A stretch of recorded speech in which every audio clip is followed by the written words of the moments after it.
Good evening. Y'all come around, we're gonna gather those that are here. We are grateful for this opportunity. If you are a panelist, please, grab one of your nice plush cushy seats. And we will begin. We're not gonna penalize you all, we decided to be here on time. So that's how we're gonna do it on the start. We got two dynamics going on here this evening. We have an alum talk panel that is going on live in projection for you. We have one or two remote alumni that are here to speak with you about their careers, to give you an introduction to who they are. But as we get started, my name is Jerry Redmond. I am the president of the MVSU National Alumni Association, and we are grateful to have you here this evening for this first of a series that we're going to be doing. And it is also a part of a career graduate school and alum expo that's going to take place on tomorrow in the Harrison Complex. But we thought it'd be good if you afforded the opportunity to know that you have some successful alumni that have attended and finished from Mississippi Valley State University to serve as encouragement for you. For those alumni that are here in the audience, let me just get you to wave your hands. All right, we appreciate you for coming and sharing this evening. I will now move to introductions online. I've got some support that will just give you an introduction. We're gonna have Nikayla, and I'll destroy a name, I promise you I will. She is a big wig at Walt Disney, that's all I can tell you. So I'm gonna let her introduce herself to you as she comes to the mic. Hey everyone, my name is Nikayla Sandage. I'm a 2016 graduate at Mississippi Valley State University, and I studied computer science. I have a Bachelor of Science in Computer Science, and I am now a Senior Security Specialist at the Walt Disney Company. Excellent. Nikayla, go ahead and share your story, if you would, with us this evening about how you matriculated through Valley onto your position. Did you do any graduate work and anything along those lines? I did. Absolutely. So I worked hard for 4 years at Mississippi Valley State University. I maintained a scholarship. I was on an academic scholarship the entire time. And then I went on to North Carolina Technical State University and received my Master's of Science in Computer Science with a focus in cybersecurity. And then I interned at NASA Jet Propulsion Laboratory, and I became a full-time employee thereafter. And in 2021, I started with Disney. Excellent.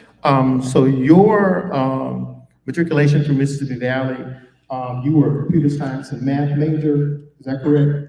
Just computer science. Just computer science. So then you went to North Carolina A&T, you're an Aggie? Yes, I'm also an Aggie. In addition to a Delta. You Delta first.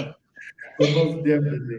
What has your experience been like as a young African-American female working in cybersecurity?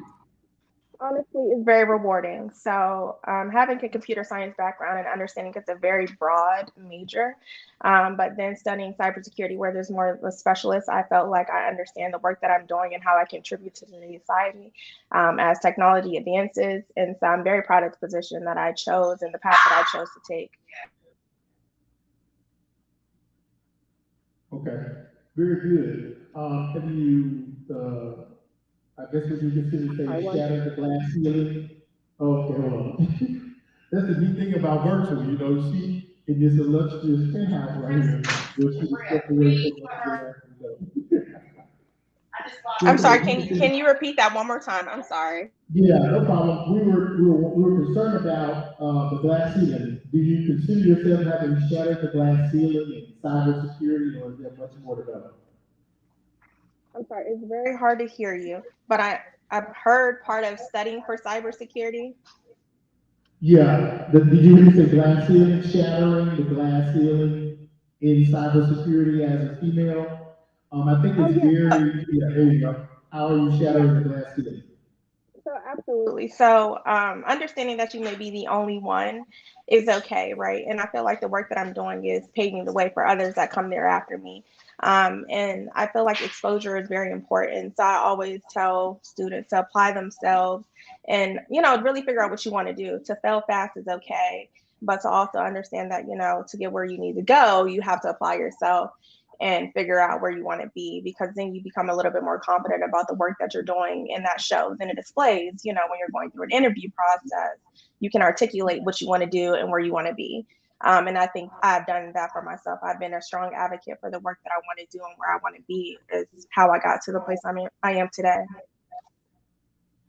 Excellent. So where are you based? Are you working remotely? Are you working in California or in Florida? I am based in Texas. I'm in Dallas, Texas area right now. I work remote full time. A lot of my peers are in California. They're based in Los Angeles, or they're in the Central Florida area, which is like in Orlando. Okay, very good, very good. And Akila, I must continue to make connections with you because I do have a sister-in-law who is an Imagineer. She's Okay. based in California. And Okay. she is a graduate of the University of Memphis. But most definitely, I wanted to connect you to Strong Black Sisters so that y'all can connect and do Absolutely. some serious things. We're probably a Again, part of the same emerging resource groups. So when you enter big companies, they usually have emerging resource groups, which are those that, for Black people, maybe the LGBTQIA plus, just different groups where you can, have a more close knit connection to people that you may not see day to day. So we may be a part of some of the Bergs, is what they call them, at Disney. So I'm looking forward to meeting her. most definitely. So Mickey is like, an HBCU graduate now. I saw him with his drum major uniform on. So I think Right. everybody's, drinking from the HBCU cup right now. They Are most there definitely any are. opportunities that Disney has for maybe Valley graduates or Valley students that you know Yeah, of? so there's a lot of pipelines that we have for Disney on the Yard. They haven't, considered Mississippi Valley State University as of today, from my understanding, but we do have pipelines for HBCU graduates that I can most definitely connect you all with. Excellent. Yeah, that would be Ms. Bryant and Ms. Jones with Career Services. They'll be in Okay. communication with you. You were in communication with Ms. Jones earlier, so Yes. she'll most Okay. definitely be facilitating to try to make the connection with the ERPs. Okay. Any questions from the audience for Ms. Sandage? Anybody? Just come to the mic if you would, and then if I have to repeat it to her, I will. Yeah, I can hear you much better now. You did a good job, or you're intimidating because you work in cybersecurity. They think you're tracing Oh their no. credit card purchases right now.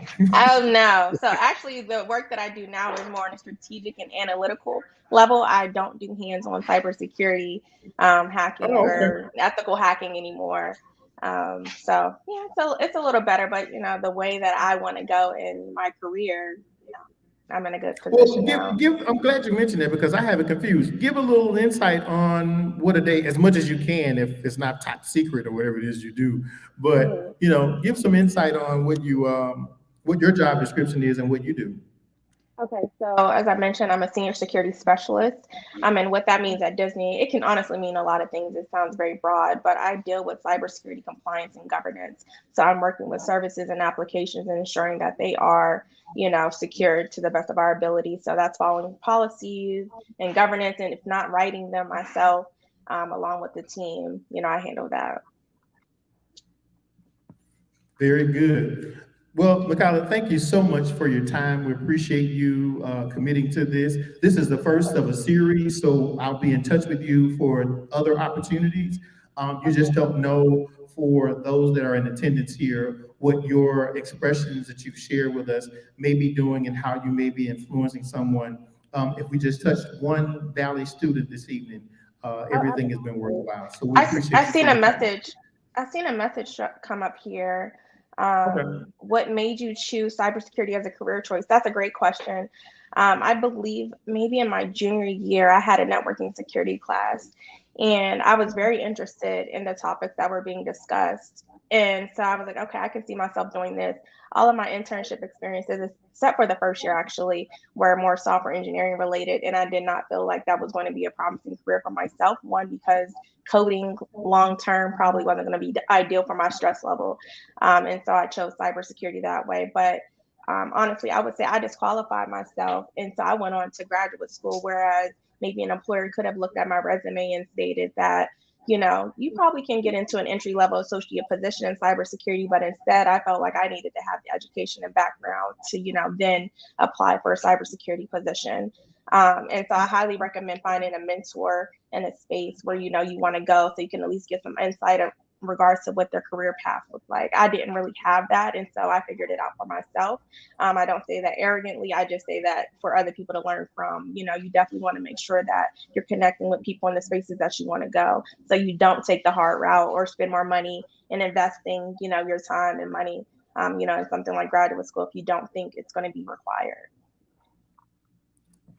Very good. I mean, all the best to you, Nicola. We just really appreciate you. Thanks for your time.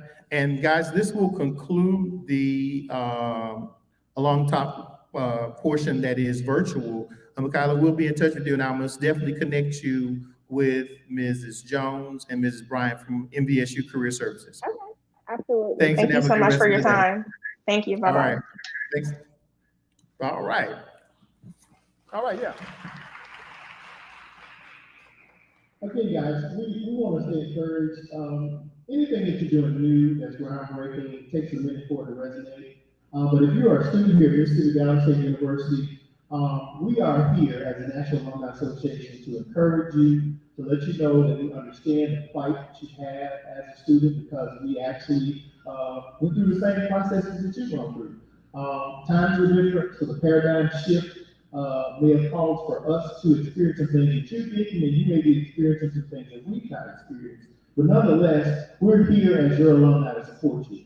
Now, this portion comes to the live face-to-face portion, and it will be facilitated by one, Mr. Kylan Alfred Winfield and Mrs. Jalen. Come on, y'all come on up and take the show away. Give them a hand as they come.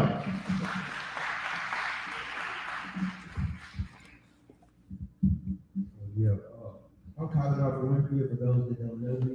I currently serve as the Executive Director for Enrollment Management, formerly the ex-Director of Alumni Affairs. So we're going to keep the conversation going. I'm going to give everybody an opportunity to introduce themselves, so you all know the alums that we have before us and know what their occupation is. So I'll start right here and let them tell the name, where you're from, and what you plan to do as your profession. Hello, everybody. How you doing today? My name is Terry Randall Wade. I am a area recruiting director for Waffle House. We are a lovely restaurant. It's probably busy. But yes, I've been at Waffle House for 13 years. And I'm responsible for recruiting managers. I believe you come on right on after this. I'm originally from Mississippi. I graduated from Mississippi Valley State 2003. A lot of you guys out there. It was good. So tomorrow the breakout is going Here, I played softball here in Mississippi Valley State under Mr. Lee Smith. Who was actually the first softball player under his wing. And they think that most of them. I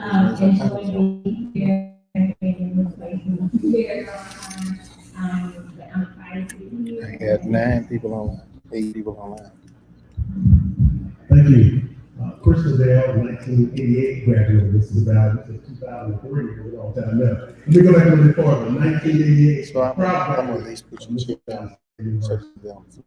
Thank you for the invitation. I'm glad to be here. I'm good. I just want you to share. That's And, not, love love it. is here. I'm originally from Macon, Mississippi, That down in the Starksville, West Point, Columbus area. Matriculated here to this guy, I was in the band, I was in the man. So Hello. definitely enjoy my years here and, glad to be a part of this auspicious Oh, okay. occasion and looking forward to the students. How many students in the audience? Let me see your hands. Okay, all right. I currently live with my lovely wife Tabitha. We live in Atlanta, Georgia. I was in Memphis for the last 20 years and afforded an opportunity to become a staple major and kind of found out later in my life that I wanted to own my own business. I wanted to work for myself. I didn't want to work on anybody else's dime. So if you ask me, Chris, what would you do different? I would probably say 50 years ago, I would listen to my wife. And say that because she was especially the own our business. And so God bless us to finally do that. So looking forward to talking to you a little bit more, students, and I hope you enjoy the session. It's awesome. So, my name is Byron Fair. I am a 2003 graduate. This is out of state university. I'm originally from Clarksville, Mississippi. Currently reside in Greenville with my lovely wife, Nico there. I am a physical therapist. Upon graduating from Mississippi out of state, I completed my studies at the University of St. Augustine for health science in St. Augustine, Florida, where I received a doctorate in PT. I've worked in many different settings, from neuro to water to sports to youth to women to bar centers. I've practiced in Utah, Atlanta, here in the Delta. I love what I do. I'm a people person. I work with my hands often. So it's a really cool thing to take someone from that sickest moment and have them thrive to that optimal state. Again, I'm happy to be here. If you have any questions, please come forward, ask. I don't mind. It's glad to be here. Good evening. First of all, Jerry, thank you. Where's Jerry go? Thank you for the invitation as well, Jerry. My name is Chris Hunter. I am a 1995 graduate of Mississippi Valley. I was a business major. I studied concentrated in accounting. Left here, went to Southern Illinois, where I completed a master's in taxation. So I saw a number of students in this school as business students. No business students, no accounting. Still asking questions. And they ask no advice. County advice is charged for, but the other advice is free. You guys anything. But I charge for the county. But I really enjoyed myself here at Valley. I worked, after I left Southern Illinois, I went to work for KPMG, which was going to be big. It was 6. So I left KPMG, went in English for a while, and left back out, didn't get another public accounting, so I went back to Ernst & Young. By that time, it was just 4. So I stayed at Ernst & Young for about 7 or 8 years. Then I went back to KPMG, worked there a little while longer, and I think I heard Jerry mention about glass ceiling. You've been there a while, you kind of see glass ceiling. You got to find your way out, and I found my way out. And they're locally minority CPA, which I bought in and became a partner. So I now have an office in Memphis. We have about 13 employees, and we do roughly, $5 or $6 million in gross revenue a year, which is really good for us that size.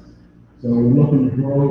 I was really hoping I would see a business leader here, some type of accounting major, and they had an offer.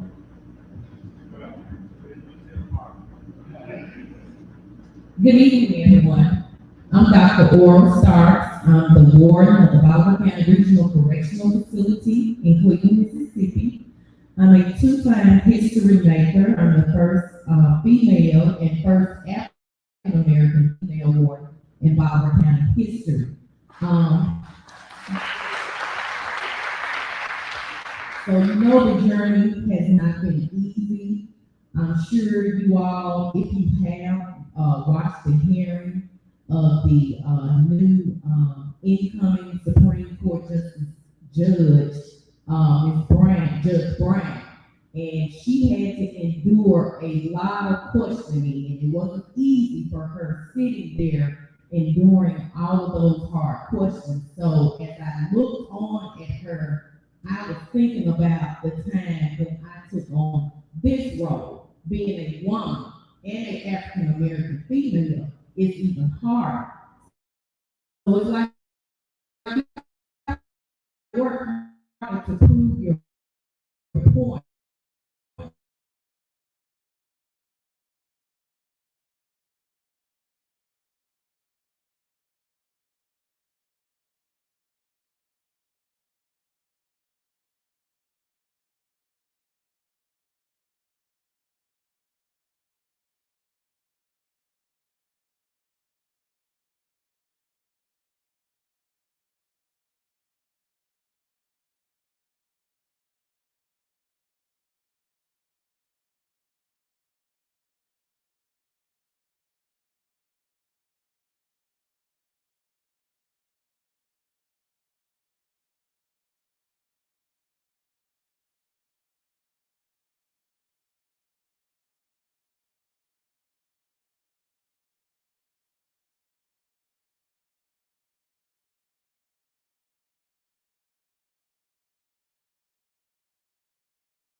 Wanted to be in management, went to work for AutoZone. They had a manager training program.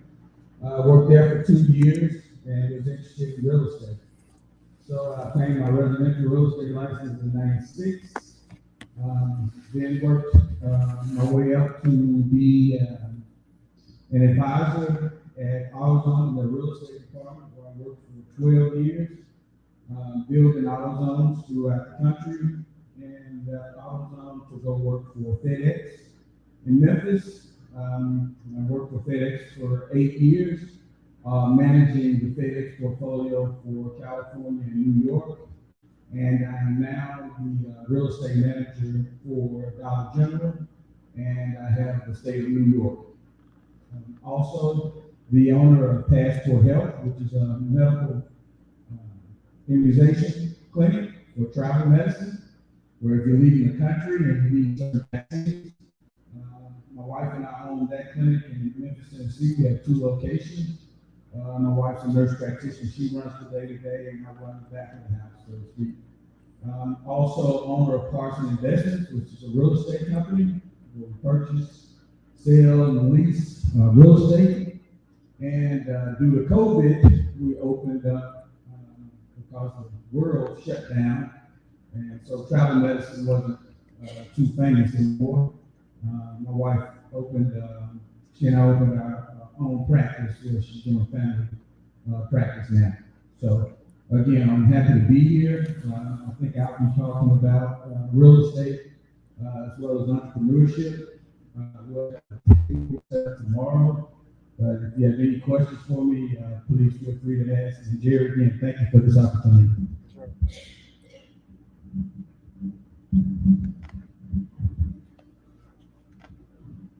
Good afternoon. Good afternoon. Good afternoon. Thank you. I'm going to assume that no one's in here like it should be because they're in cap and they're trying to keep their laugh for real every day. So when I finish, text all your friends, give a shout out the whole to the auditorium. That's the teacher in me. My name is LaShawn McGinnis. I am a 1993 graduate of Mississippi Valley State University. While attending Valley, I was a political science pre-law major with a minor in English. I participated in all of the choirs that were existed at that time. I think we had about 4 or 5 when I got started. And I also sang with the band, the jazz band. I first female to be elected Student Government Association president. And I currently am first vice president for the National Alumni Association. My passion and my calling, although I did not know it at the time, is education. I was called to be an educator. I have spent the last 28 years in the field where I have served as a classroom teacher, both middle and high, or what they consider secondary. I was also a curriculum coordinator for ELA and language arts, and I have spent the last 4 years as a principal at middle school. And I did not know then that would be what I was called to do. And I say called because you have to understand that whatever you decide to do, whatever walk in life you have, it is your calling to do. And you will treat it as such. And you need to understand that it will either for you, you're going to feel, is it a job, is it a profession, or is it a calling? So if it's a job, I just need to go every day and get my check at the end of it. If it is a profession, I'm going to put some effort into it and make sure that it's good when I do it. But if it is a calling, it keeps me up. I take it with me wherever I go, and I've got to see it through to the end. So as you are thinking about who you are and what you do, make sure that you understand that whatever you decide to do with your life, it will be a job, a profession, or a calling. I am excited to be here with you tonight, this afternoon rather, and I went the shortcut, which turned out to be the long way. And I just wanted to share some things with you before I take my seat. As you are thinking about what the next couple of days will hold for you, a lot of effort has gone into making this a platform that will propel you to the next level. So there's some things that I want you to consider. The first thing I want you to consider is your name.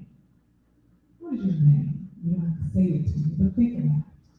Your name carries weight. Is that good weight or is that bad weight? What will people think, or what do people think when they say your name?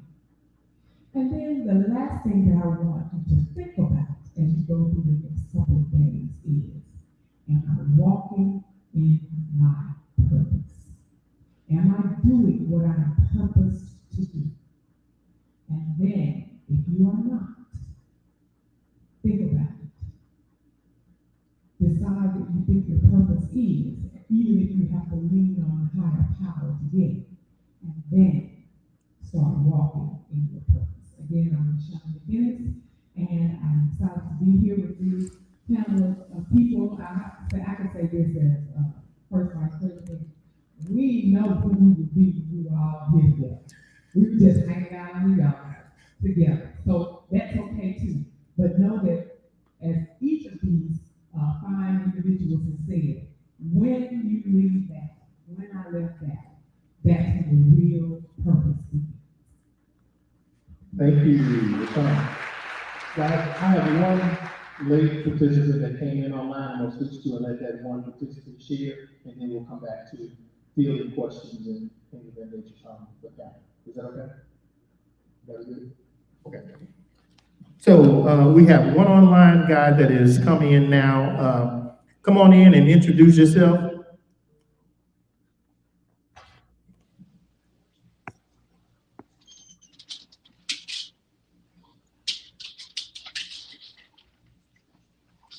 Hello, everybody. My name is Dexter Appleberry. I'm from the class of 2001. I was an industrial technology major, and I'm currently working for the Department of the Army at the Pentagon. After Valley, I went to the Air Force.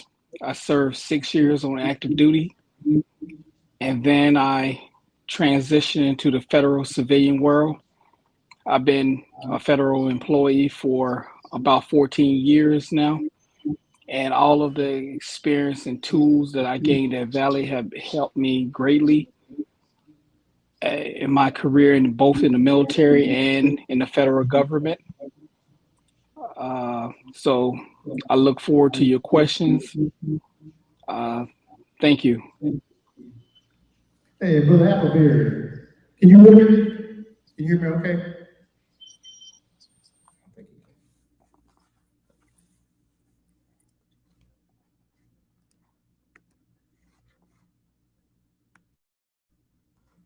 Brother Appleberry, can you hear?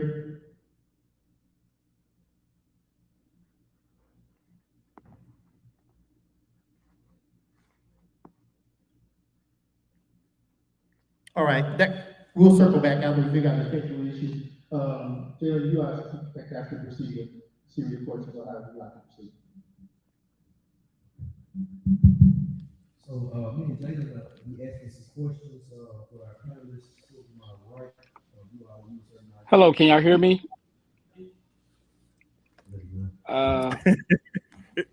Hopefully Yeah, y'all we can can hear hear me. you. My name is Hear us? Dexter Appleberry. Yeah, we got you. Can you hear us? Hello, everybody. This is Dexter Appleberry. I apologize about the confusion, but I'm a graduate of We heard you. Can you hear us? 2001. I was an industrial technology management major. Upon completing my enrollment at Valley, I was commissioned in the United States Air Force. I served 6 years on active duty. Following active duty, I was able to get a job in the federal government. Currently, I work at Department of the Army at the Pentagon. I'm a staff action officer. I do things like help coordinate events, push action for our Army senior leadership. And I have, and also I want to express that the things I learned at Valley, the tools, everything that I took in at Valley have benefited me greatly in my career, both in the Air Force and as a federal civilian. I am looking forward to answering your questions. Thanks for attending. All right. Okay, guys, we can go forward. All right, good evening. Before we get into the conversation, I just want to introduce myself. My name is Jason Smith. I am a senior mass communication and speech communications major with a concentration in broadcasting here at Mississippi Valley State University. I'm very much interested, and so I'm looking forward to the conversation. I think the first thing that I just want to talk about, being a senior, I think I've been very anxious about whether the next step. And so I know for all of you, your senior year in college was just a couple of years ago. So you can reflect on how it felt to be a senior in college and what you were anticipating of the next step. Well, I think for me, I had expected from law school, and I had anticipated taking the LSAT, going to law school, but I just have to really know life happens. Short of small, the guy didn't love me anymore, so I shut down because it happened. And I went home after graduation, that sitting year, and just didn't do the LSAT. Actually went to start studying. That's actually how I got into education. But during that last year, I didn't want to be a student. I just was doing enough to make it through to get to graduation because I wasn't a bad student. It wasn't like I was borderline a failure. I just had to do enough to get through. If I could just get out of here. And a lot of times, circumstances happen that make you feel that way. And so if anybody is in here like that, as a senior, you're feeling that way, understand two things. This too shall pass. That's the first thing. All the things that happen in your life happen for a reason, and they are only temporary. And once you get past that, learn the lesson in it and get past it. And then the other thing that you want to always do, that same guy that broke my heart taught me one really, really good thing. Always have a plan, always have a backup, and have a backup to the backup. That's what he wanted. And I had to have a backup plan because the LTAG was going to lawsuit, but my mom and dad weren't going to allow me to just sit up in their house. So I had to have a plan, which led me into my, as I said, held me into purpose in my calling with education. So if you're there, it's 3 years, don't give up, don't shut down. It's hard. Push through. Push through. And when you get to the other side of it, you'll see that you'll be all the way. Yeah, that was a true testament to me as well. Like I said, I came here in '89, back and graduated in '94. So that's 5 years. I mean, something happened that turned me back a little bit. And realistically, that was one of the best lessons that I learned. And it happened here on campus. It was an altercation that basically cost me a year of my education.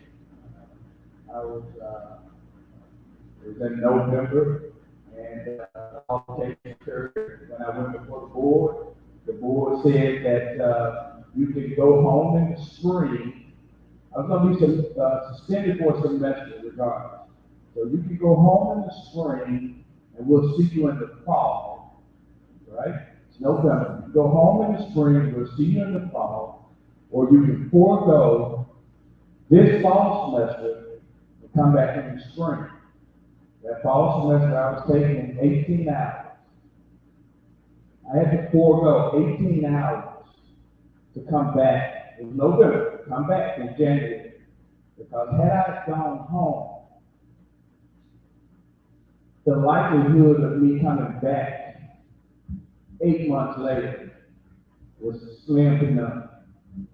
I'm from South Memphis, Tennessee, and if anybody has any idea of what that looks like or feels like, you're probably correct. So I had to make a tough decision. So I had to come back and literally take the same courses that I just got through taking, that I was passing all over again. All right, so the setbacks do occur, and it's not the end of life. We're going to be 40, we're going to be 50, and there's some people in here that's probably a little bit seasoned than that, and those setbacks still occur. So just understand that we go through this thing called life. You know, you don't give up.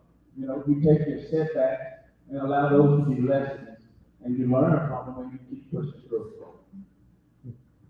Next, we'll go on to the next question. So if we ask, everybody don't have to answer the same question, so it'll be more conversational. So those individuals on the panel that hear a question that resonates with them, just let me and Jacob know and we'll pass you the mic. So to piggyback upon that question, as we got into this conversation about being apprehensive, and I noticed that Mrs. Guinness in a relationship caused her some pain or some struggle that she learned from. So I want to turn it into a positive note. Does anybody on the panel have an example of where a relationship, it doesn't have to be boyfriend, girlfriend, it could be a friend, classmate, faculty member, or staff member, where a relationship helps you professionally and get to the next level in life? I can kind of piggyback off that. Here, didn't know what well, when I came here, I had one mindset, but by the time I got to my senior year, I was like, is that really what I want to do? But all these classes, and I had to prepare myself, and I was like, we had a career fair. Got dressed up when I was in career fair, see if I didn't know what I wanted to do. At that career fair, Walgreens, I initially, once I graduated from here, I went into management training program with Walgreens. However, the way that I got that management training program, I was a biology major here, and we had a teacher who was our anatomy teacher, I think. He passed away now, but he's from Clarksville, Dr. Powell. He was one of the anatomy teachers here, and just a relationship that I had with him. His brother was the district manager for Walgreens at the time. His brother was at the career fair. So I was able, just by being a student and being a good student, Dr. Powell had talked to his brother about me, kind of talking who I was, and really know what I want to do, but, having that relationship with Dr. Powell helped me with my first, position, management position with, Walgreens, and I was Walgreens for about 8 years. Anybody else want to take a second to start? I would say, I made a friend in here, her name is Dr. Shirley Birch, and she's a graduate of 2008 as well.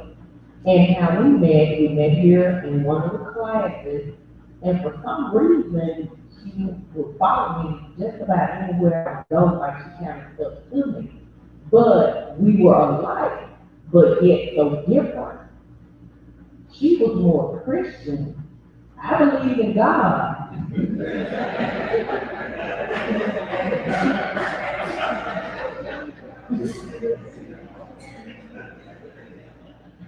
I believe in all of it, but I had my fun here this day, and I will leave it at that. But she taught me so much as being a Christian, getting into my word more. And when I became a senior, that's when I met her, actually during my senior year. And I really just didn't know what was going to happen after that. You look for that big moment, you're ready. But just as LaShawn said, what's come next, you got to have a plan, and you got to be ready. But to continue to talk about that relationship, we both graduated with our degree, BS degree in criminal justice in '94. And then we went on to graduate school here together. That's just how our friendship grew. And it grew from a friendship to a best friend. And when she got ready to pursue her PhD, I waited till a few years later. But we were on that same career path. So what I'm saying is, like, she came into my life at that time and we became best friends, but she gave me a different outlook and mindset on life through the Word of God. So one thing about that, you have to have a roadmap, and I always use my roadmap as my guide because everything is different. I think it's very valuable, what you said. And it's so important that we realize that some people come to our lives for a season, and some people come to our lives for a reason. And so whether that reason or season is positive or negative, I think it's important to take the lessons and learn from them. And so in some cases they are negative and they're greater, and in some cases they mold us to be better. And so it's up to us to decide what to do with those reasons. Okay, that brings me to my next question. Since we all have valid grades and work in different professions, I'm pretty sure everybody has encountered some form of adversity in their particular workplace. And so, can somebody or you all say that adversity where somebody doubted your ability because you came from Valley, or an experience where you doubted yourself coming from Valley, and you may have been a small fish in a large pond, but being that you were from Valley, it actually benefited you? I'll take that one. So, as I mentioned, my wife and I, we own Passport Health. We own the territory from Nashville, Tennessee west, and we also own the Suffolk County, northern Mississippi. So we have the opportunity to build as many Passport Health as we'd like, as we see fit. Well, when we went to this meeting, the owner was out of Baltimore, Maryland, and when we went to meet with this board, that was going to determine whether or not we could afford a franchise, there was some very distinct conversation about whether or not Memphis was ready for Passport Health. What it really wasn't saying was Memphis ready for Passport Health.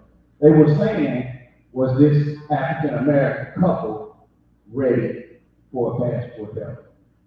When you come to the table on a picture, that's my motivating piece, you'll see all of the owners of Passport Health throughout the country. It's about 280 locations. And you're going to see two, people that look just like you, and a photo of about 50 individuals.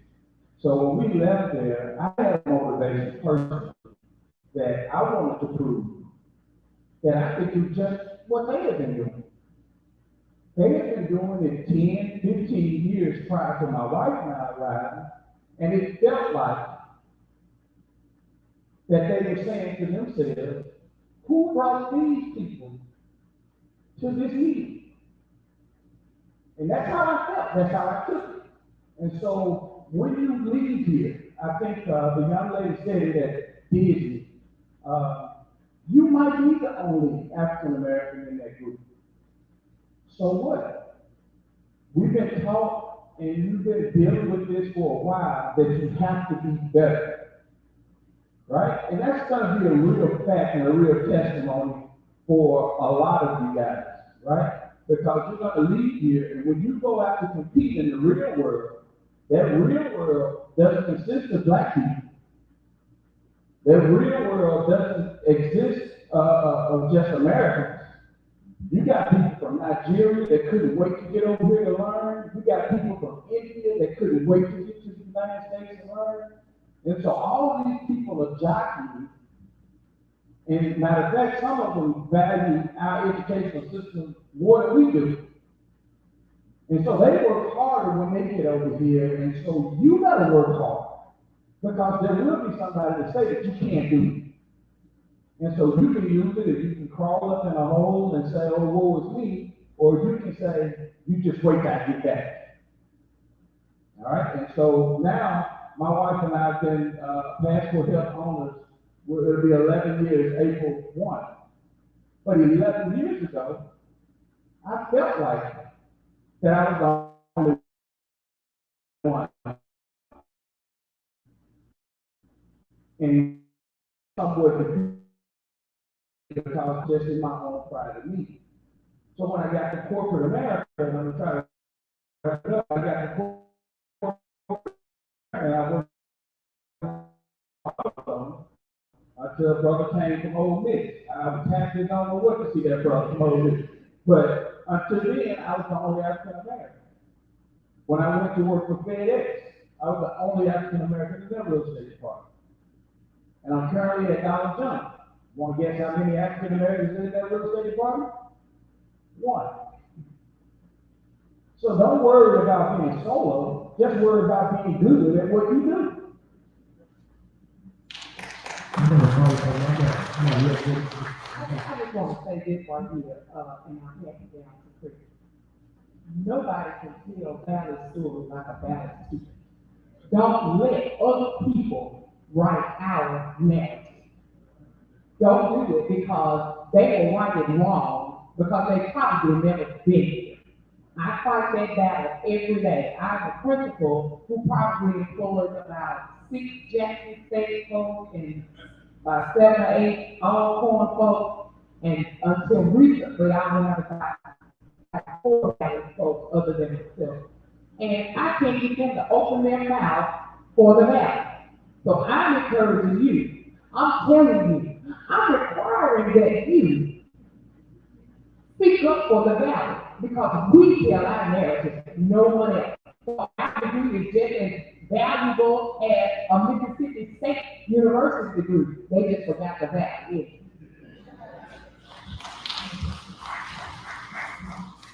Mr. Gibbs, thank you for that. You're still my thunder because that's exactly where I was going with my conversation. I think I got a little bit more great. Let me take that back. But yes, our degree, last time I checked, we were accredited by the Association of Colleges and Universities. So don't be afraid to say, I'm a graduate of Mississippi Valley. When I left here, I was walking across the campus today, and I'm going to work this, and I was with Professor Redmond. And I said, that English building, and I realized they are repairing it right now. I'm in construction. I said, teachers, my speech teacher, Miss Barbara P. Washington. I think she's retired, but she's coming back or something. But Miss Barbara P. Washington made me get up one morning from Macon, Mississippi, and say a Martin Luther King speech. And it was one where it said, don't judge me by the color of my skin, but by the content of my character. And I got up and said that speech and it kind of propelled me. So, I mean, I managed employees from University of Tennessee, Mississippi State, Ole Miss, all around. And when they asked me, this is Valley State University, that's where I matriculated from. Graduated in 1988. And, but I would put my degree, my first job out of college was at Raytheon Company in Jackson, Mississippi. I'm 55, right across from Levi. Right, I know what Levi is going down there. And I was up for a promotion. And Lieutenant Colonel said, "Chris, can we get your degree?" You know, I don't resume, I got a college degree. And so they contacted our student, the Valley, and they sent it down, and I got the promotion. So my career just really propelled off of that. It's not so more, and I'll tell you, it's not so much as when you graduate, you just need that degree. I'm gonna tell you, you need that degree. Because that degree means everything. You don't want to give this world any opportunity to say you don't have a degree. Okay, you don't want to let that be, because you can already have enough strikes against you.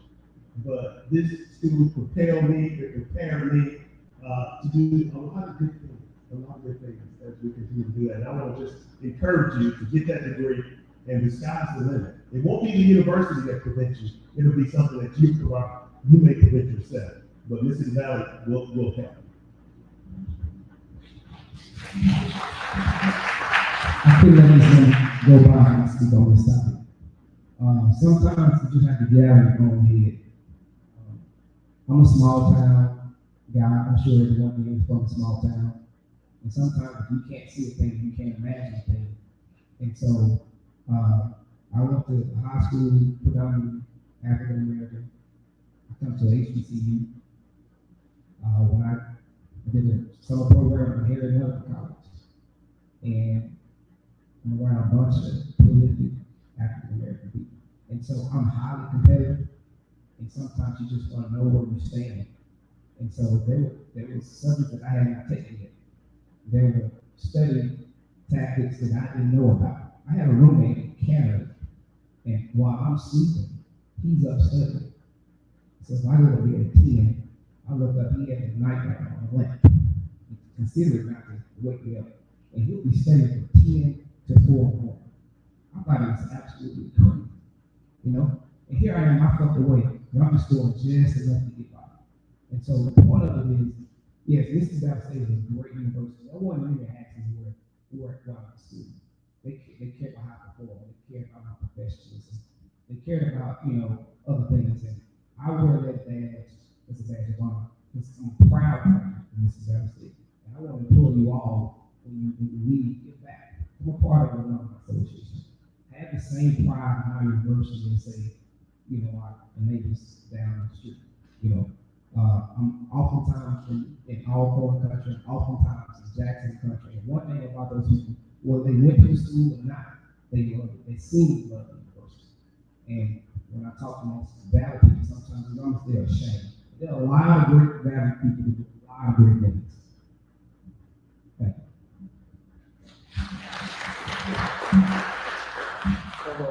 What I am at is that when you leave here, you're leaving here in a field that requires some type of certification or some type of terminal degree.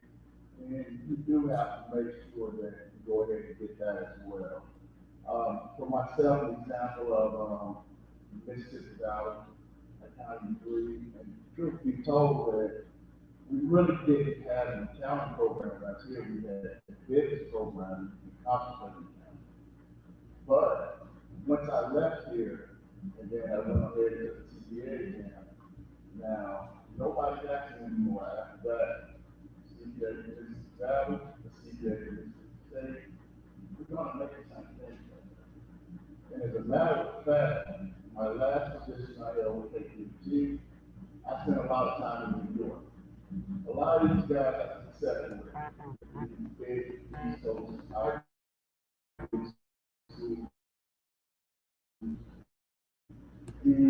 what they pay for one semester about paying 4 years. But we make the same amount. My money gets good. My degree is $6,000 serve the same purpose. It's at $200,000. We both that to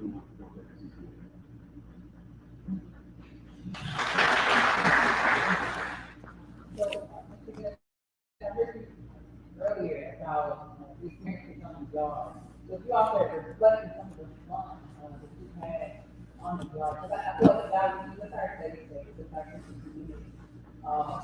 So, if anybody would like to share,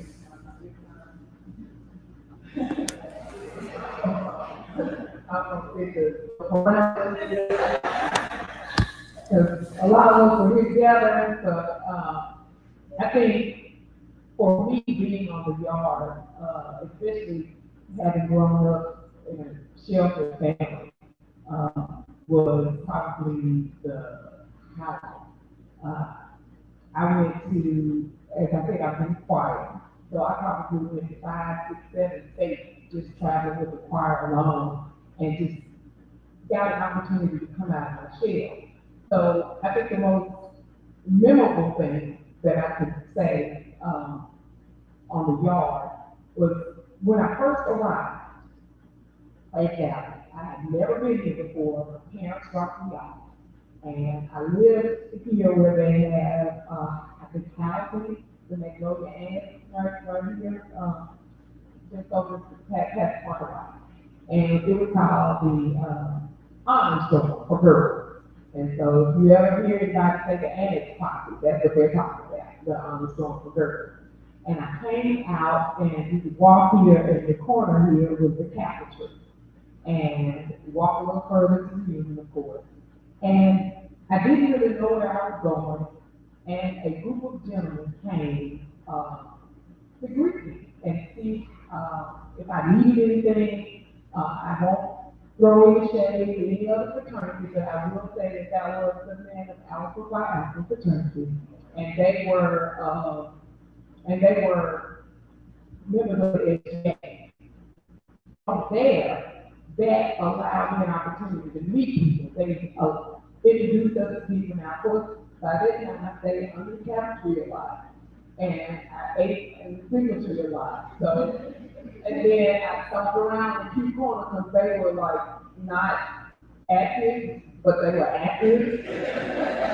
And so I was there a lot. So I became very social after being, living a sheltered, I guess, high school year. What I think I would press upon you, because I think going to, the union getting, so what was it called? The grill, that's what we would eat at night, and then, play safe in the union, the area, the back there, the safe tournament all the time. Just had a lot of fun. We didn't have, phones in our rooms. We did not have cell phones. We did not have, cable TV. I think that was a big push from my administration, and they got it after I left. It was actually a big push from my administration at SGA to get cable and phone. In that dorm, I was Sean number 3. There was the Shonda, Chandra, Sean. There were 5 Seans, and so you were known by your number. And you would go out to the hall and talk on payphone. That's how you talk to your mom. And so, I mean, you all would not imagine, but I think we were just so close because of it. We were close, we would hang out with each other. We didn't talk on social media or anything. We talked to each other. And I think that's what made being here and being on the yard so valuable for us. Show, oh man, I cannot count the number of times. Pledging was exciting because you got to see who was pledging. I think I remember his name, his brother was an alpha, and he pledged, I think our first year he was pledged, Gary, walking with a brick, yes, walking with a brick. And every time he turned the corner, he said, "Hi, Beta, Sigma." And so I'm like, what are you doing? Apples had options. You know, it was just exciting being on the yard. And so I hope it's that exciting for you all. I think 2 homecomings, not last homecoming, but the one right before, I came and I felt that atmosphere that Friday night. And I was like, I hope that these young people get to experience what we experienced at the South, is being together. I won't say anything else for fear that I might incriminate myself, and you will not look at me as an educator and first vice, so I want to pass the mic. Don't try to say nothing about me.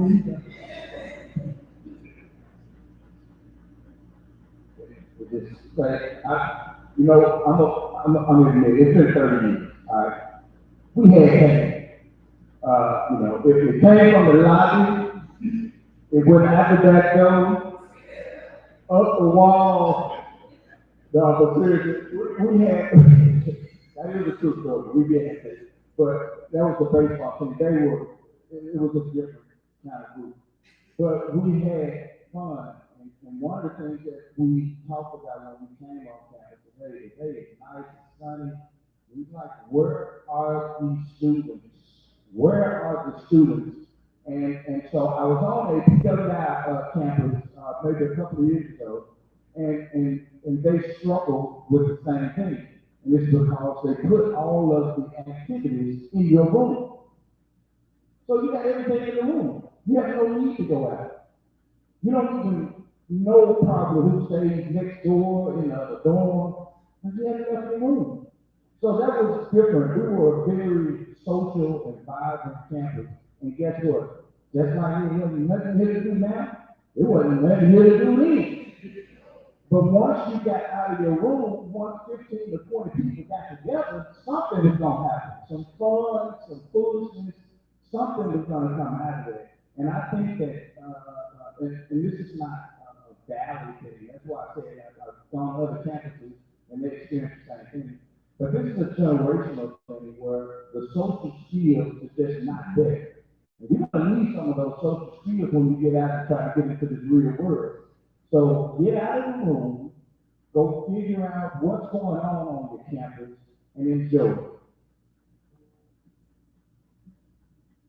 I would say my most memorable moment here on campus, as Mario here was talking about, were our students. And we hung out on the plaza all the time. When it was a beautiful day like today, everybody would be out fellowshipping, music is playing, and we would have a great time. And everybody knew each other. We were like family. And still, when we come back from homecoming, you could feel the family atmosphere. Another memorable time is when I played here in Mississippi Valley, Spring 91, Dexter Appleberry Incorporated, Untitled Chapter, and they always criticized me about my hair. And it was like, why your hair always perfect all the time? And it's no hazing, let me get that out, no hazing, no hazing. But one night they when the Super Social War guns was out, and boy, they really whipped my hair at night. But when we was at self-practice, my hair still was long. But in the midst of that, I met sisters, and we still remain in touch. It's all about a bond. But again, no hazing. Let me just put that out again. No hazing. Everything is a process now. It is a process. So I'm putting it out there. And my brothers, Omega Phi at that time, everybody was afraid of it. They had this block called the Key Corner. And, we trying to figure out to get out of night class, kind of what we got going. We go by this corner. They gonna harass us, And one night we was walking from class, and one of my friends, they told her to do something, she refused to do it, so they picked her up and put her in the garbage can. So I took off the running, and she was like, "You gonna leave me?" And I said, "Somebody got to tell the story." So I'm like, what is wrong with him? I've never seen anything like it, but, I got a chance to know the meaning of Alpha, Phi Beta Sigma, Kappa. I was a Kappa sweetheart as well. I don't think they have that now. But we had such a great bond back then, and so many memorable moments. And just like they said, you got to get out and make it happen. And it's nothing like Valley Oaks. Anybody else that want to speak? So, I guess I'll turn the conversation a little bit. Mr. Guinness mentioned payphone and speaking to your parents, so I want to get the conversation into more parental side or where you come from, the background.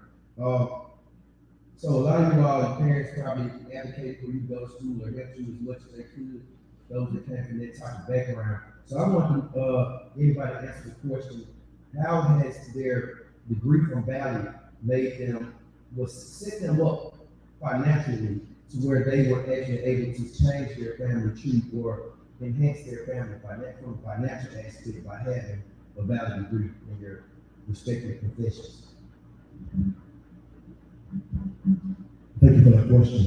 I come from a family of teachers as well, but LaShawn, teaching wasn't my call. I tried it when I left the Valley, and it wasn't my calling.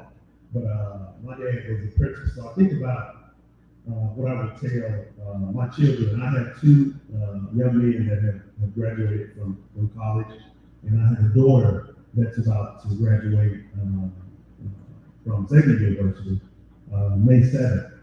And I think about what this university did for me as far as providing me an opportunity to know when my children were born, it wasn't an option. You got to go to college. You got to go to because of my experience at this university, because of my experience understanding that degree can take you a long way, no matter what university that you attend. And so I instilled in them, my parents instilled in me, and I would always tell my children, that's what I said today, when I finish at this Valley, I want to do just a little bit better than my parents. And I pray that y'all do, a little bit better than what me and your mom provided for you. And so they're on the road right now. I can say I have one son that's working with State Farm in Atlanta.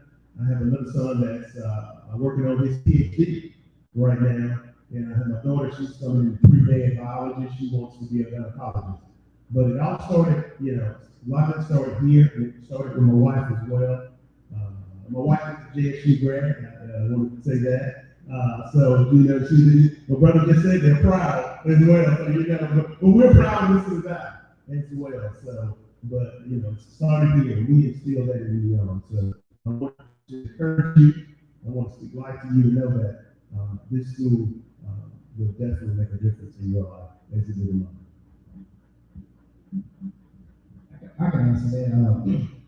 My father was actually a graduate of Mississippi Valley State, and he's since gone on. But I have an older brother who went to Jackson State, and only thing I knew that I couldn't go to Jackson State. I don't know what he did when he was there, because it's a large age gap. But in his hands down, I can't go to Jackson State. My sister went to Dillon, and so my father, he wanted to come to Mississippi Valley. I didn't want to come, and we talk about investment. What happened with me is, when I was about 6th grade, my father was able to afford a musical instrument, a little drum. I'm just passing time, and I was really good at it. Didn't know it, but I really was. But that, fast forward, allowed me to have a full scholarship to Mississippi Valley State. Now, I auditioned other places.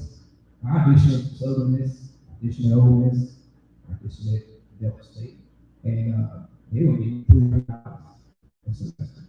And so, Valley made a full ride. So the decision was quite simple. It was an economical decision, but it was probably the best decision in my life.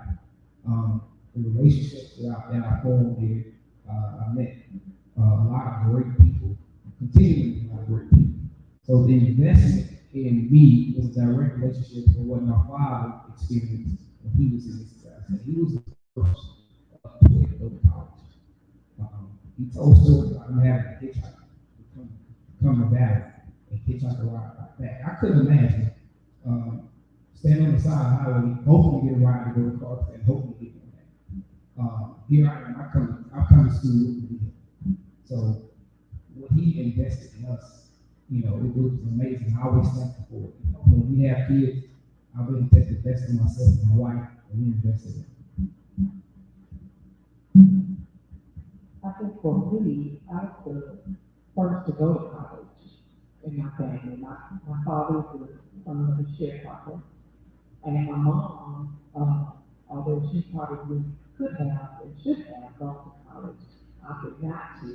She and my parents, well, she and my dad got married young and had me. So, this wasn't in her plan to go to college. She said, in her words, high school. So I went to school because they motivated me to, and we said, do something better than they did. And this degree here afforded me the opportunity to set a precedent. You know, a precedent for my children, for my cousins, and all those who were looking at me being the oldest, I'm the oldest grandchild on both sides. So they were looking at me to set the example to, you know, have something to reach for. And I think as a result of that, and the experiences I had here, I was cultivated. I'll tell, a lot of times they call me little Dr. Scott, who was our choir teacher. But she cultivated in me an attitude for excellence. She cultivated in me, you know, pushing forward to do what you need to do to make your life better. And I admire her so much, even though she could be Dr. Scott. She, to this day, is still working where I met her. I met her at Hobart High School, and she is back there now, working as a choir teacher and making things happen for scholars here at the Valley. So she set a precedent in my life which cultivated me to want to do the same. So my bachelor's degree for my parents was just the ticket that I needed to be what they wanted me to be, and that was better than this. A lot of audience, is there any questions in the audience?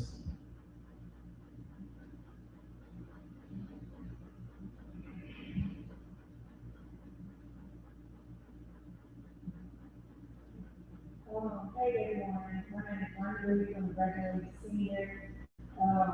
I actually have two questions, but I'm gonna just stick to the conversation in hand. So you are a first generation student, which I will be to May 7th. My question is, how do you go about managing that you have a health plan on your shoulders? Like, you're a great generation person. Because that's what I'm doing now, see that I can't have those conversations about a blueprint for college because my family hasn't experienced it.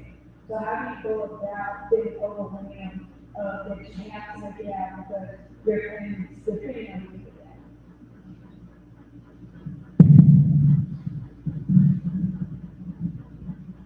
And this is not, and they might have a different answer, but this is not the answer you probably gonna want to hear.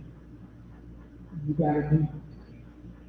You got to do it because they are depending on you. Because you are the one to break the generational curse. You are the hope for your family's name.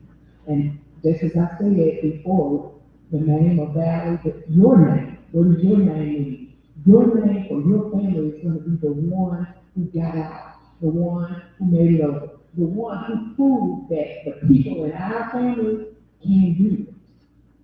So unfortunately, that is a heavy weight, but you can talk to me about it anytime. I encourage you to find others and share. When I had issues, I could talk to our friends in the choir, and we talked about it and made it through. But you have to carry that way and be encouraged that you can. You can carry that way, and May 7th, you will. So, own it. I am the one that made it, and this is what I did. It may not be the perfect role, it might not be the role for you, but every day I was purposeful and I did what I needed to do to get to this end. And now I am going to give back and extend my arm to pull somebody else in my thing to say, hey, you can do it too. And there's another thing, I think is critical to that piece is mentorship. You know, like find someone. It may not be a family member, but find someone that you do look up to, that you aspire to, that will, that you know is willing to lend a helping hand to kind of help guide you through it. Because The pressure that you have on your shoulders now, after you get past that, girl, it's smooth sailing. The pressure that our family put on us, to most people, it would break them. To most people, suicide rate through the roof because a lot of people can't deal with pressure. If you can deal with the pressure of knowing that I can't screw this up, because I know exactly what you feel. If you can get through this, your next phase will be easier. I promise you, it'll be a cakewalk. It'll be a cakewalk. Hang on in there because it's gonna be worth it. It's gonna be worth it. And for your parents, I cannot tell you the number of times growing up, I wanted my parents to say, I'm proud of you. You've done well. Now they say it all the time. I'm so proud of what you've done. I'm really proud of you. You are doing well. It's coming. Just hang on.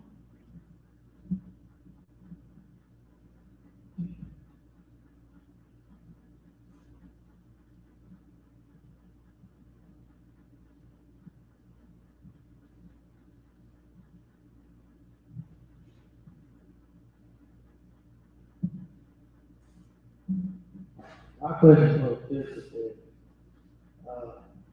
basically, because I'm gonna start this too, so I don't do that yet. So, I guess you could give you the breakdown of your process coming through Valley, then after Valley going to say obviously. Did you apply more on school, what you learned here, did it help you excel through physical therapy school? Did you have to take extra classes or anything like that? Thanks for the question. I was wondering on that question. Yes. So I was I had a plan A, plan B, and a plan C. My original plan was to go to med school. Being a biology major, you kind of cross out, you kind of blend a lot of professions. So med school, farm, so yeah, that's your question. What I would say to do right now, along with what's your classification? I'm a senior. So you start ASAP. Make sure your GPA is high as possible. You have to understand that this is it's not I'm competing against people across the world. You're competing with people across the country. So everybody wants to be in this profession. And as they told me, physical therapists, physicians are gatekeepers to their profession. You know, they just don't allow anybody to be honest. So you have to know the game kind of thing. So GPA, I would say make yourself more marketable. Get involved, become a more well-rounded individual. What does that look like? Read different publications. I would say Newsweek, Wall Street Journal. You don't have to be an expert on it, but just to have a world view. Because believe it or not, sometimes these questions come up in you. I applied to 3 different schools. I got into Langston University in Oklahoma. I got into St. Augustine. I would say form a network of students that share your career aspirations because your network matters. If someone's in their class and they don't really care about being in the class, but you try to figure out where you're trying to go, you might not want to be around that person. Because as a senior, it becomes a real thing. Try to develop your writing skills. You have to write a personal statement. You got observation hours. You don't have to have a set number of observation hours. I don't know what that number is today, but I would do that ASAP. Shadow. Figure out exactly this is what you want to do. People tend to think that PT is just sports, but no, it's a lot going on. We can talk off mic about that, but I hope that answers your question. Yeah, anything else? With the businesses that you can do, what was your process of starting your own business? Because I want to do my own business too. So, I just basically ask your process, your mind and thinking, what all you had to go through. Sure. So my process was first knowing that I wanted to do it. And I knew that self-motivation was one of them. I knew that a lot of praying was another one of them, of course. And setting aside, say, if the business failed, just in case, having a backup plan to the backup plan. Okay? So the first thing I did was I wrote me a business plan. Leaving Mississippi Valley, I do have an MBA from Webster University, and that helped me to diversify myself. We talk about diversity, and we just heard about making sure you diversify yourself. So I did a business plan. So I developed my business model. And so that's what I'm working on now, as a matter of fact, as a state farm agent. I knew that I wanted to hire 4 people. And I actually hired 5 because I stuck to my business plan. I'm doing better than I thought I was going to do, but I stuck to my business plan. I knew exactly how much I wanted to pay for rent. I knew exactly what my light bill. I knew exactly pretty much for everything. And so I have a check and balance system, and I kind of stick to my business plan through my year. But you got to, if you want to go, and I'm speaking in terms of entrepreneurship, you've got to be self-motivated because, as they always say, you kill what you eat. Okay, there's no check. If you don't get out there and do it, no check doesn't come in. So whatever check come in for me, I have to go out there and make sure it happens. And so, glory to God, I have a lovely wife that supports me, Chris.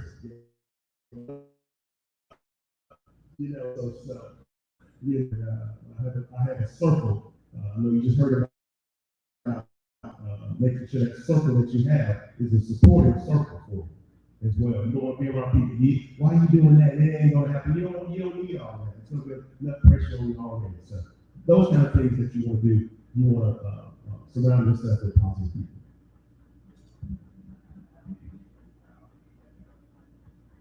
I'll piggyback off of that. When I talk to students and they said they want to be entrepreneurs, first thing I ask them is why.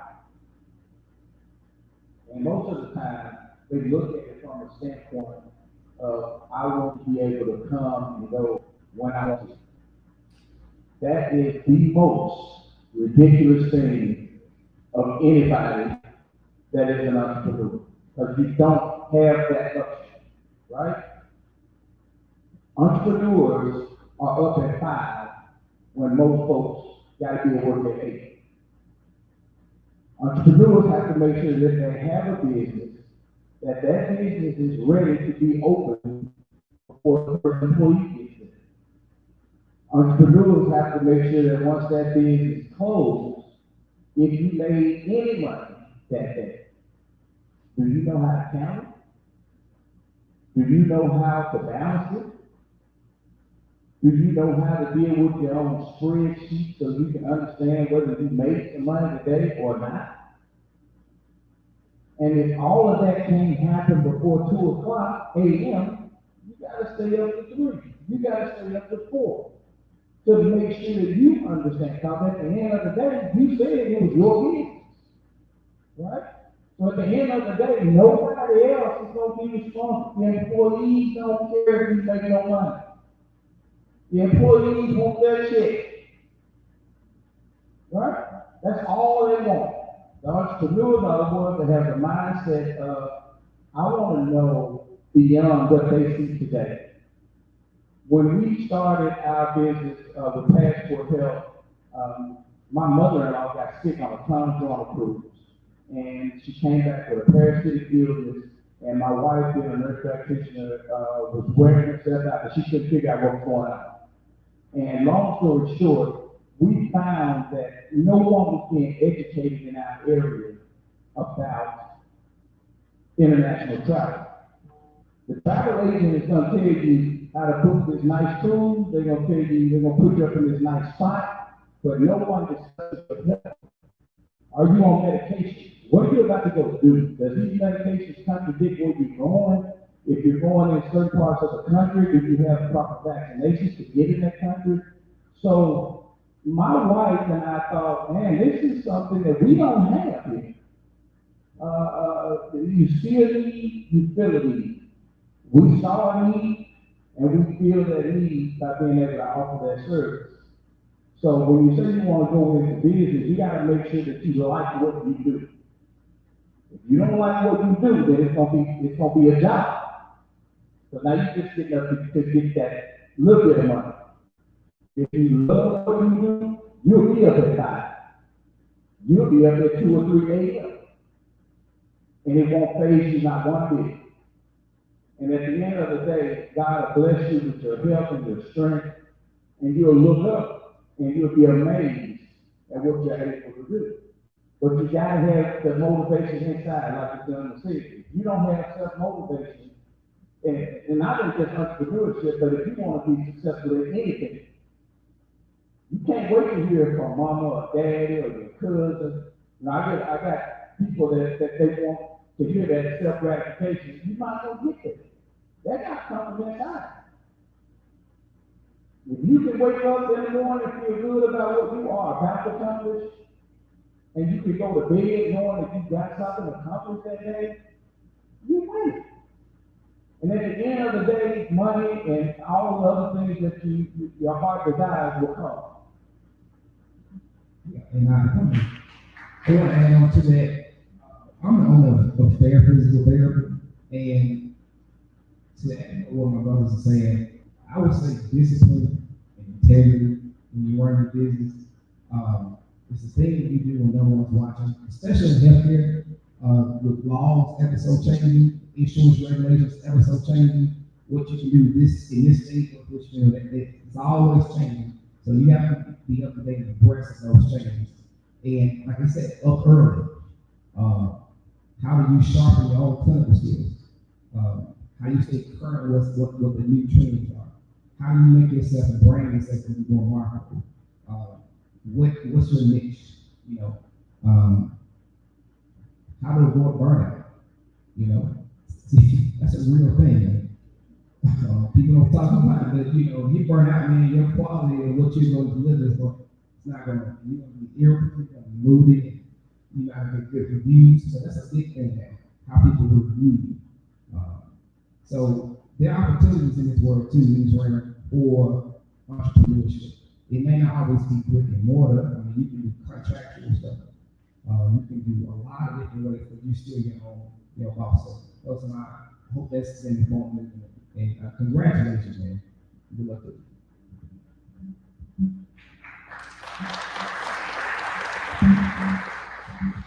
How you doing? Chief Rickman here. Look, I'm a bad grad myself, and I went to school with some of you guys.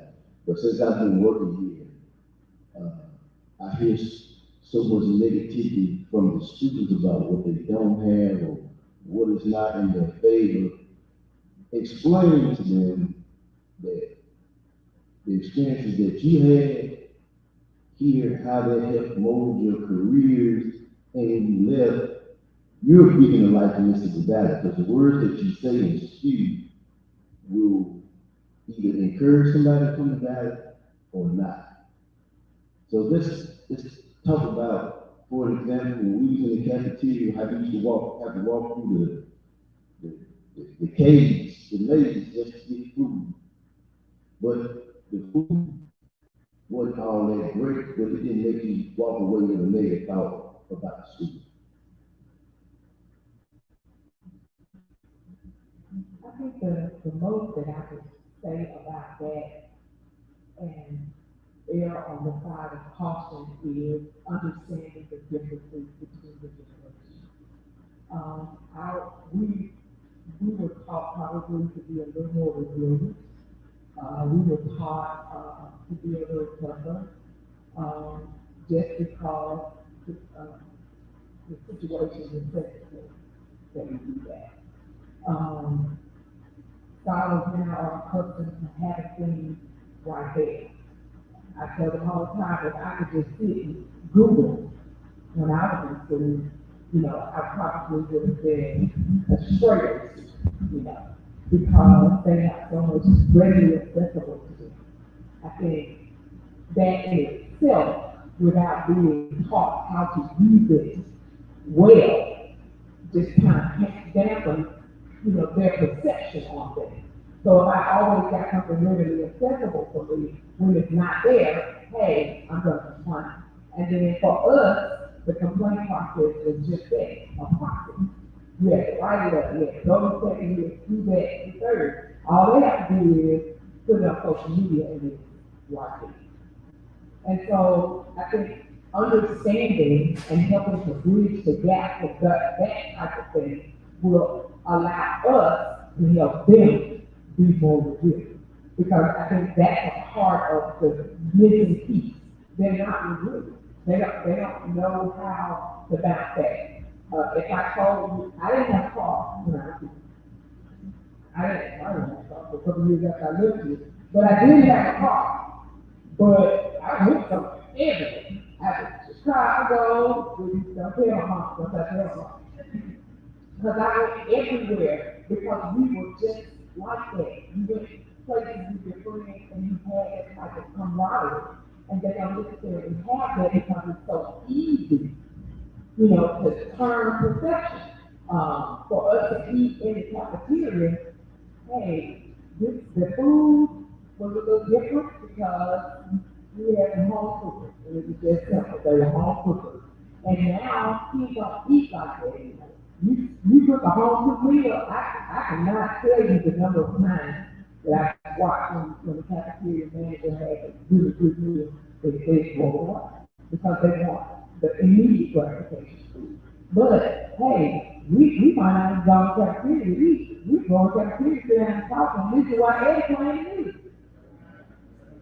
So, it was the experiences for us. And what he said was so pivotal because their experiences are right there in the room is a different thing. So, I think you just have to have more conversations like these with them to help them understand. All right, you got any more answers?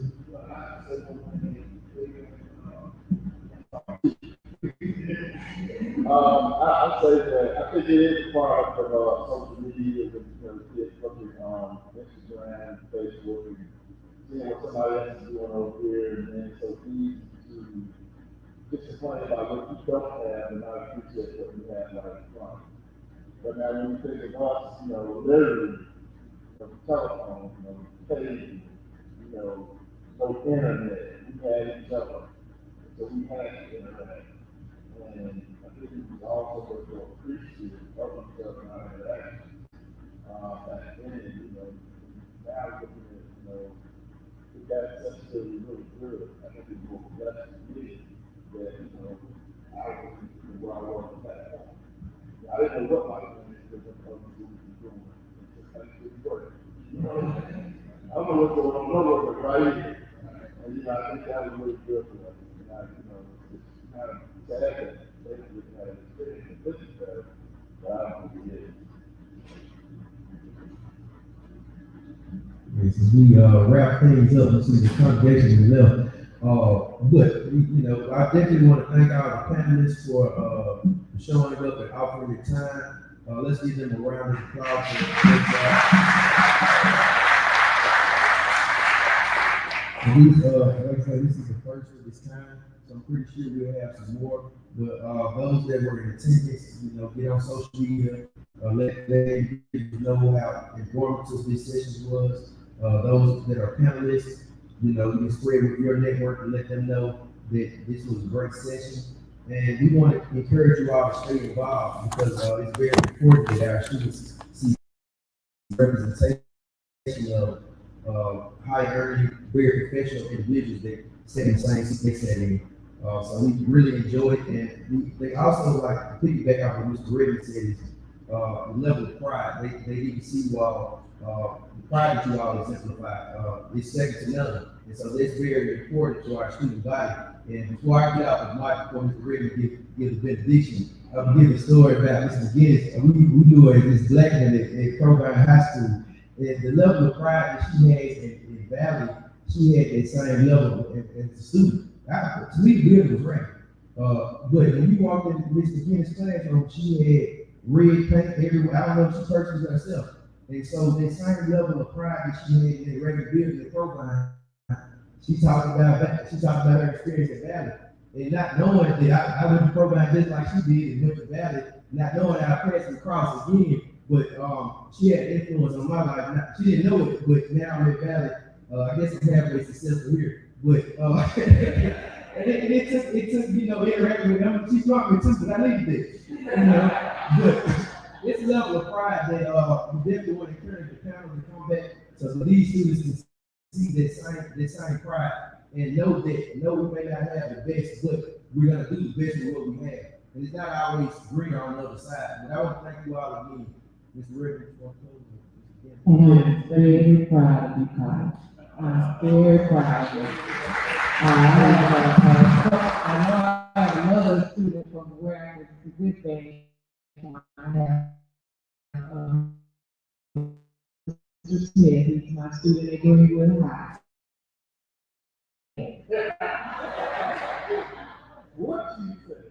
Did you want to have anything to talk about? You want to thank you for your administration as well. I think that just, from a student standpoint, it's good to see that the trials that we go through, and we don't talk about enough the success of that, and I can honestly admit there's so many great things happening at this university. There are so many great things that have happened at this university, and there are so many great things that are going to happen at this university. I think that we need to celebrate that. So this event is definitely a celebration of great things. So thank you for this honor for the day. Yeah. Yeah, I had one other thing to add. I would just ask for you guys to be just open for different career opportunities. Sometimes we make plans for our life, and of course they don't go, as according to the way we want them to go. And if you guys know, once you graduate, you did have student loans, so student loans are gonna start coming as soon as you walk off the stage. So my advice to everybody would be to have an open mindset. Don't turn anything away. Don't walk past my booth tomorrow. Please come by and see me. It's just, again, when I was here, working for White House, I probably living in my clinic. But, the career opportunities that, my job has given me, the things that I've been able to buy, my salary was $130,000 plus last year, and that's just at White House. So, please don't just have an open mindset as well. Right.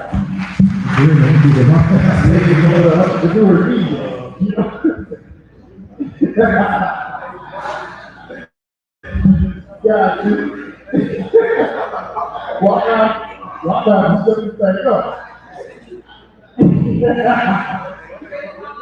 Listen, guys, this has been a joy of mine. You all know how passionate I am about the university and my alums, and to get this level of commitment from working professionals to come back and share your story.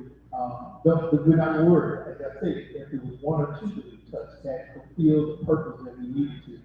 This is the beginning of a series. What we're doing as the National Alumni Association is unprecedented. This kind of event, planning these kinds of programs, these kinds of initiatives will take time to catch on. But I am so excited. I thank each and every one of you for your participation this evening. I do have special gifts for you from our new alum store. You all have your own personalized joggers for life members, to life members, and regular alumni. You need your joggers so that I get tired of some guys and all those particulars as a show of appreciation for your sacrifice to come and share that. So let's give them a round of applause. So before we leave, I just wanted to do my due diligence, do a little house cleaning, just to let you know, we have a serious body of alumni here. I wanted to acknowledge our committee chair for hospitality, committee chair for our staff, Rika, the head for people, and Brother David, the voice, and the volunteer to the stars, Dr. Williams. Just appreciate you for your time and commitment to the university. We've got alumni affairs representative, Ms. Alyssa, appreciate you guys coming out. Brother Pickens, Bishop Jackson, everything Jackson, the CEO of Jackson. And he looked around and told him, "You gonna pay for this dog." Thank you, Brother Pickens, for sharing with us. Chief Reverend, you know, we've been in this tent for a while. Look guys growing up here. But if you want students, and everybody, if you want to get on the bad side with him, pull out the old devil uniform. The old devil. He's set up to this day.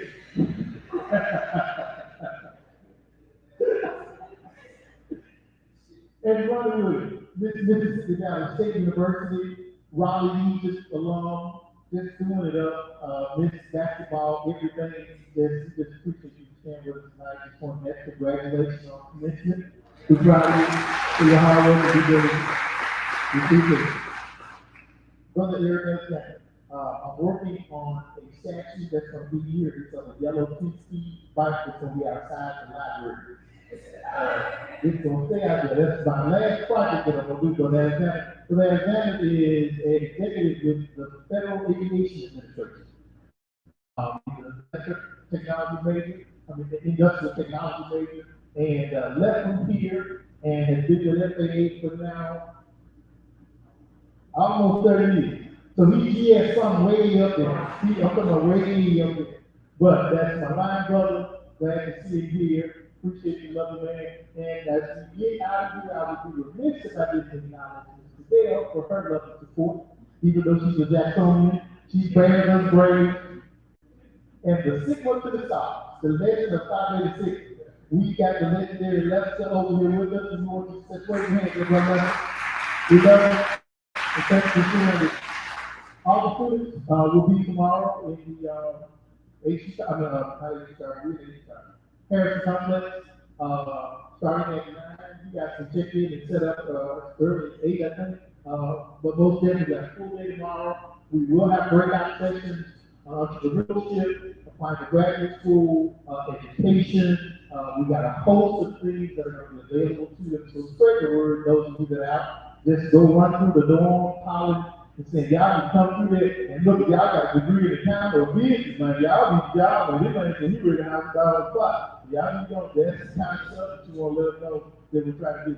God bless you all for your time tonight. We're excited about this panel. Thank you guys. Appreciate you. And we look forward to seeing you guys tomorrow. Good night.